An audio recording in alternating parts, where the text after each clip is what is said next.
ఆనందపురం మండలం సౌండ్యం సమీపంలో గోమాంసం నిల్వ చేసిన శ్రీమిత్ర మెరైన్ కోల్డ్ స్టోరేజ్ ను తనిఖీ చేసిన భీమిలి ఎమ్మెల్యే గంటా శ్రీనివాసరావు. భారతదేశంలో గోవును తల్లితో సమానంగా చూస్తారు. గోవధ మహాపాపం. అలాంటి గోమాంసాన్ని ఎగుమతి చేసిన వారు ఎంత పలుకుబడి ఉన్నవారైనా వదిలిపెట్టాం. ప్రభుత్వం ఈ విషయంలో చాలా సీరియస్ గా ఉంది. CM Chandrababu, deputy CM Pawan కళ్యాణ్లు స్వయంగా వివరాలు తెలుసుకుంటున్నారు. కోల్డ్ స్టోరేజ్ యాజమాన్యానికి బాపట్ల ఎమ్మెల్యేకు స్నేహితుడు మాత్రమే. కోల్డ్ స్టోరేజ్ లో ఏమేమి నిల్వ చేస్తున్నారో గోడౌన్ యజమాని కూడా అప్రమత్తంగా ఉండాలి.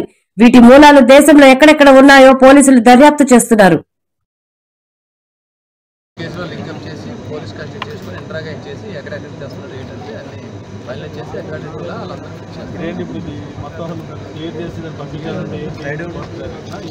కోర్టు డైరెక్షన్ సార్, ఈ ప్రాపర్టీని ఇల్లీగల్ గా తీసుకొచ్చాను.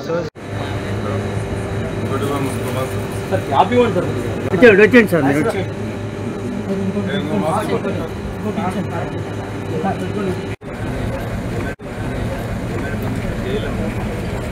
అది ఉంటుండగా వాళ్ళ ఎంక్వైరీస్ ఈ కూడా different Hyderabad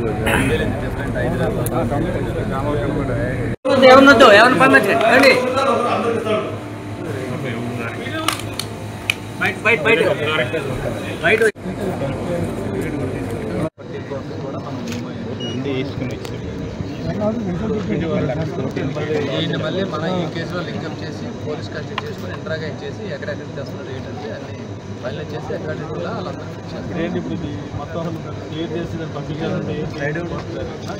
court direction sir, ఈ ప్రాపర్టీని ఇల్లీగల్ గా తీసుకొచ్చాను.